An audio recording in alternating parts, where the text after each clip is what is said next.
कहानी की शुरुआत में हम देखते हैं जहां पर हमें डेडपूल को दिखाया जाता है जो कि टैक्सी में कहीं जा रहा होता है। वो पीछे वाली सीट पर बोर होने लगता है। तभी टैक्सी ड्राइवर जो कि एक इंडियन है वो उससे पूछता है कि तुमने सेंटा क्लॉज जैसे लाल कपड़े क्यों पहने। डेडपूल कहता है क्योंकि मुझे किसी से बदला लेना है जिसके लिए मैंने पूरे 1 साल इंतजार किया। टैक्सी ड्राइवर पूछता है उसने तुम्हारे साथ क्या किया।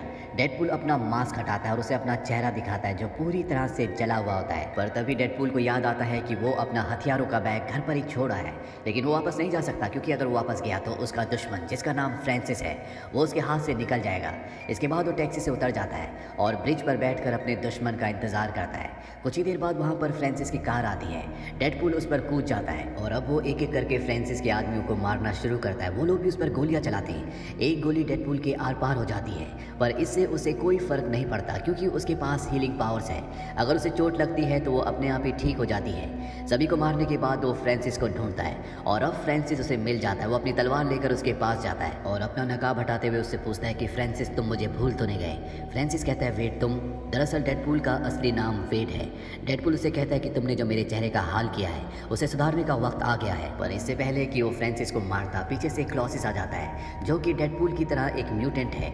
वो डेडपूल को उठाकर फेंक देता है। क्लॉसिस के पास ऐसी पावर है कि वो अपनी बॉडी को ऑर्गेनिक स्टील में बदल सकता है और वो नहीं चाहता कि डेडपूल अपनी शक्तियों का इस्तेमाल पूरी दुनिया के सामने करे। दरअसल वो डेडपूल का दोस्त ही है पर उसे रोकना चाहता है ताकि उसकी शक्तियों के बारे में उनके बारे में दुनिया को ना पता चले। अब यहाँ पर मौका देखकर फ्रांसिस भाग जाता है जिससे डेडपूल को बहुत गुस्सा आता है। वो क्लॉसिस को एक पंच मारता है लेकिन वो स्टील का है इसीलिए उसका हाथ टूट जाता है। इसके बाद उसे किक भी मारता है लेकिन उसका पैर भी टूट जाता है और अब क्लॉसिस डेडपूल को हथकड़ी पहनाकर अपने साथ ले जाता है। पर डेडपूल यहाँ से कचरे के ट्रक में कूदकर भाग जाता है। डेडपूल बताता है कि मेरी कहानी इतनी भी दर्दनाक नहीं थी, ये तो एक लव स्टोरी थी। यहाँ से कहानी फ्लैशबैक में जाती है जहाँ डेडपूल यानी कि वेड विल्सन एक आम इंसान था। वो लोगों से पैसे लेकर उनके लिए काम करता था। एक रात अपना काम खत्म करके वो क्लब जाता है जहाँ का ओनर उसका दोस्त है। असल में इस क्लब में शर्तें लगाई जाती है जहाँ फाइट्स होती हैं। फाइट में कौन मरेगा लोग उस पर बैट लगाते हैं। इस गेम का नाम होता है डेडपूल। उसी समय वेड के पास वेनेसा नाम की एक प्रोस्टिट्यूट आती है। ये दोनों आपस में बातें करते हैं और अपने साथ हुए हादसों के बारे में एक दूसरे को बताते हैं। इसके बाद ये दोनों डेट पर जाते हैं और एक दूसरे के साथ रात भी बिताते हैं। ऐसे इन दोनों को साथ रहते हुए 1 साल हो जाता है। ये दोनों एक दूसरे के साथ खुश हैं। अब क्रिसमस के दिन वेड एक कैंडी रिंग से वेनेसा को, जो कि अब उसकी गर्लफ्रेंड है, शादी के लिए प्रपोज करता है और वेनेसा भी हाँ कह देती है। वेड को इससे बहुत खुशी होती है। वो जैसे वेनेसा के पास आता है उसे चक्कर आ जाते हैं और वो बेहोश हो जाता है। वेनेसा उसे हॉस्पिटल ले जाती है। उसकी जांच करने के बाद डॉक्टर बताती है कि उसे ब्रेन, लीवर और लंग्स में कैंसर है। ये सुनकर वेनेसा काफ़ी हैरान हो जाती है। वो डॉक्टर से इलाज के बारे में बात करती है पर वेड जानता है कि इस बीमारी का कोई भी इलाज नहीं है। बस वो वेनेसा को देखता रहता है। घर आने के बाद वेनेसा कहती है कि तुम फिक्र मत करो, हम साथ हैं, मैं तुम्हें कभी नहीं छोड़ूंगी। वेड कहता है कि नहीं, मैं चाहता हूँ कि तुम हमारी बस अच्छी यादें अपने साथ रखो, मैं तुम्हारे साथ अब और नहीं रह सकता। पर वेनेसा उसकी कोई बात नहीं मानती। इसके बाद वेड अपने फ्रेंड के बाहर जाता है। उसका फ्रेंड बताता है कि एक सूट पहना हुआ शख्स कब से तुम्हारा वेट कर रहा है, शायद वो तुम्हारी मदद कर सकता है। वेड उस आदमी से मिलता है। वो आदमी कहता है कि हम तुम्हारे कैंसर की बीमारी को ठीक कर सकते हैं, साथ ही तुम्हारे अंदर सुपर पावर्स भी आ जाएंगी, तुम हमेशा के लिए अमर हो जाओगी। वेड उसे मना कर देता है क्योंकि वो कोई भी सुपर हीरो नहीं बनना चाहता। पर घर आने के बाद वो इस बारे में बहुत सोचता है और फाइनली आधी रात को घर से निकल जाता है। वो उस आदमी को कॉल करता है और अब उसे एक स्ट्रेचर पर लेटाकर लैब में ले जाया जाता है। यहाँ उसे बेड पर बांध दिया जाता है और फिर फ्रांसिस वहाँ पर आता है। वो उसे एक इंजेक्शन लगाता है। फ्रांसिस कहता है कि हम किसी सरकार के लिए काम नहीं करते, यहाँ तुम जैसे लोगों को सुपर पावर्स दी जाती है।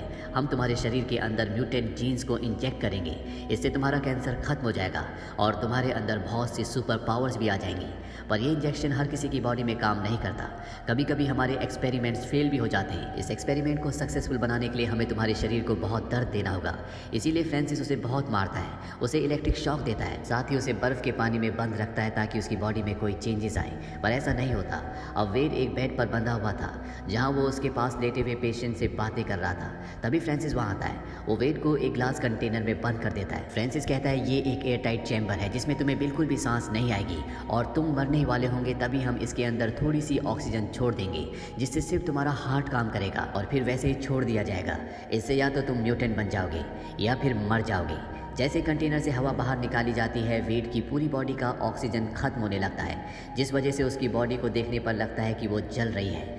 वेड का अंदर दम घुट रहा होता है, वो बुरी तरह से तड़प रहा होता है, पर फ्रांसिस को उस पर ज़रा सी भी दया नहीं आती और ऐसा लगता है कि अब वेड मर जाएगा। पर ऐसा नहीं होता, बल्कि इस प्रोसेस में वेड एक म्यूटेंट बन जाता है। थोड़ी देर बाद उसके पास एंजल आती है। ये भी एक म्यूटेंट है जिसके अंदर स्पीड की पावर है और ये फ्रांसिस के लिए काम करती है। वेड उसके पास से एक माचिस की तीली चुरा लेता है और रात में वो लैब में आग लगा देता है। जब फ्रांसिस वहाँ आता है तो वो देखता है कि वेड उसके ग्लास चैम्बर में नहीं है। तभी वेड उस पर हमला कर देता है और फ्रांसिस भी बहुत ताकतवर होता है क्योंकि वो खुद भी एक म्यूटेंट है। वो वेड की बॉडी के अंदर रॉड डालकर उसे वहीं जलती हुई लैब में छोड़कर निकल जाता है। अब अगले दिन वेड उस राख में से बाहर निकलता है। वेड कहता है कि मेरे कैंसर के साथ मेरी बॉडी में सब कुछ ठीक हो गया। वो अपनी गर्लफ्रेंड से मिलने जाता है। जब उसका पीछा कर रहा होता है तो लोग उसे देख कर कहते हैं कि ये कितना बदसूरत है, पर वेड को कुछ भी समझ में नहीं आता। वेनेसा का पीछा करते हुए जैसे ही वो दरवाजे तक पहुंचता है तो वो वहाँ शीशे पर अपना चेहरा देखता है जो कि पूरी तरह से जला हुआ होता है। वो बहुत बदसूरत लग रहा होता है। वो वेनेसा से मिले बिना वहाँ से निकल जाता है और अपने दोस्त के पास बार में जाता है। वेड अपने दोस्त को बताता है कि उसके साथ क्या क्या हुआ। उसका दोस्त कहता है कि तुम कितने भी बदसूरत दिखो, वेनेसा को कोई फ़र्क नहीं पड़ेगा क्योंकि वो तुमसे प्यार करती है। पर जैसे वेड उसे अपना चेहरा दिखाता है वो भी शॉक्ड रह जाता है। वेड बताता है कि फ्रांसिस मेरी शक्ल वापस ठीक कर सकता है, पर वो भाग गया है। उसका दोस्त कहता है कि वो आदमी सोचता होगा कि तुम मर गए हो, पर तुम्हें उसे ढूंढकर अपने चेहरे को वापस ठीक करना होगा। वेड कहता है ठीक है, पर मुझे मेरा नाम बदलना होगा। तभी उसकी नज़र वहाँ फाइटिंग बोर्ड पर जाती है जहाँ पर डेडपूल लिखा होता है और वो उसी से अपना नाम डेडपूल रख लेता है। अब वो एक सूट बनाता है और फ्रांसिस को ढूंढने लगता है। वो फ्रांसिस के लोगों को ढूंढकर उनसे एक ही बात पूछता है कि फ्रांसिस कहाँ है। उन लोगों के नहीं बताने पर वो उन्हें मार देता है। ऐसे फ्रांसिस को ढूंढते हुए वक्त बीतने लगता है और डेडपूल एक एक करके सभी को मार रहा होता है। एक दिन जब वो अपना वाइट सूट धो रहा होता है तभी एक लेडी कहती है कि अगर खून के दाग निकालने हो तो नींबू और सोडे का इस्तेमाल करो, और अगर वो भी नहीं करना तो अपने लिए एक लाल रंग का सूट बना लो। वेड को यानी कि डेडपूल को उसका आइडिया अच्छा लगता है और वो अपने लिए फाइनली एक लाल रंग का सूट बना लेता है। अब बहुत ढूंढने के बाद उसे फ्रांसिस का वो आदमी मिल जाता है जो उससे सबसे पहले बार में मिलने आया था। वो उसे मारकर फ्रांसिस का पता पूछ लेता है। अब कहानी वापस प्रेजेंट में आती है जब डेडपूल कचरे की गाड़ी में भागते हुए हमें पूरी कहानी सुना रहा होता है। वो वहाँ से निकलकर घर आता है। दरअसल अब वो एक बूढ़ी औरत के साथ रहता है जिसे दिखाई नहीं देता। वहीं दूसरी तरफ फ्रांसिस डेडपूल से बचने के बाद अपनी साथी एंजल से मिलता है। वो उसे बताता है कि मुझे पता चल गया है कि वो सूट वाला शख्स कौन है। वो वेड है जिसके ऊपर हमने एक्सपेरिमेंट्स किए थे। तुम फिक्र मत करो, मैं उसे खत्म कर दूंगा। अब फ्रांसिस वेड का पता पूछने के लिए बार में उसके दोस्त के पास आता है। वेड का दोस्त उसे कुछ नहीं बताता और एंजल को वहाँ वेड और वेनेसा की तस्वीर मिल जाती है। उनके जाते ही वेड का दोस्त उसे कॉल करके बताता है कि तुम्हें ढूंढने के लिए कुछ लोग आए थे और उन्हें वेनेसा का पता चल गया है। वेड तुरंत अपने दोस्त के साथ उस बार में जाता है जहाँ वेनेसा काम करती है, पर उसके अंदर इतना कॉन्फिडेंस नहीं होता कि वेनेसा के सामने वो अपनी इस शक्ल को लेकर जाए, इसीलिए वो बाथरूम में चला जाता है। वहीं वेनेसा का दोस्त उसे बताता है कि बार के बाहर तुम्हारा कोई वेट कर रहा है, शायद वो तुम्हारा पुराना बॉयफ्रेंड है। वेनेसा ये सुनकर खुश हो जाती है, उसे लगता है कि ये वेड है, पर जब वो बाहर जाती है तो वहाँ पर फ्रांसिस होता है। वो वेनेसा को पकड़ लेता है। जब डेडपूल बाहर आता है तो देखता है कि वेनेसा वहाँ नहीं है, इसीलिए वो निराश होकर वापस अपने घर आ जाता है। तभी उसे वेनेसा के फ़ोन से मैसेज आता है। उसमें लिखा था अगर तुम उसे ज़िंदा चाहते हो तो मुझसे मिलने आओ। अब वो उसके सारे हथियार एक बैग में भरता है। उसे पता है वहाँ पर फ्रांसिस के साथ उसकी मदद के लिए बहुत सारे लोग होंगे, इसीलिए वो अपने 2 और म्यूटेंट साथियों को, जो कि अच्छे म्यूटेंट्स होते हैं, जिसमें एक है क्लॉसेस जिसके अंदर स्टील की शक्तियाँ हैं जिसकी वजह से पिछली बार फ्रांसिस भाग गया था, और दूसरी होती है नेगासोनिक जो अपनी बॉडी के चारों तरफ एक्सप्लोजन कर सकती है।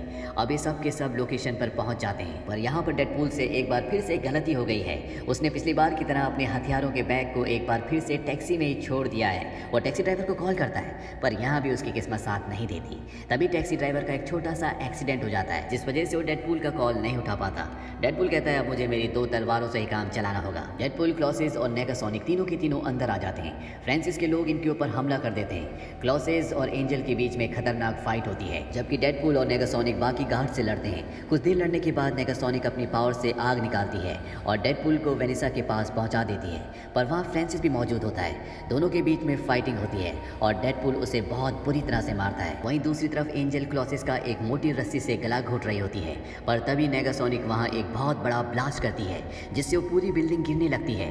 वेनेसा की जान बचाने के लिए डेडपूल उसे एक एयरटाइट कंटेनर में बंद कर देता है। जब पूरी कंस्ट्रक्शन गिर जाती है तो सब जमीन के नीचे धंस जाते हैं। तभी क्लॉसेस आकर वेनेसा को उस कंटेनर से बाहर निकालता है। वहीं डेडपूल भी बाहर आ जाता है, पर तभी फ्रांसिस फ्रांसिस उस पर हमला कर देता है। दोनों के बीच में फाइट होती है। डेडपूल उसे गन से मारने ही वाला होता है, पर तभी क्लॉसिस आ जाता है। वो डेडपूल को समझाता है कि तुम लोगों की जान नहीं ले सकते, तुम्हें अपने दुश्मनों को माफ करना सीखना होगा।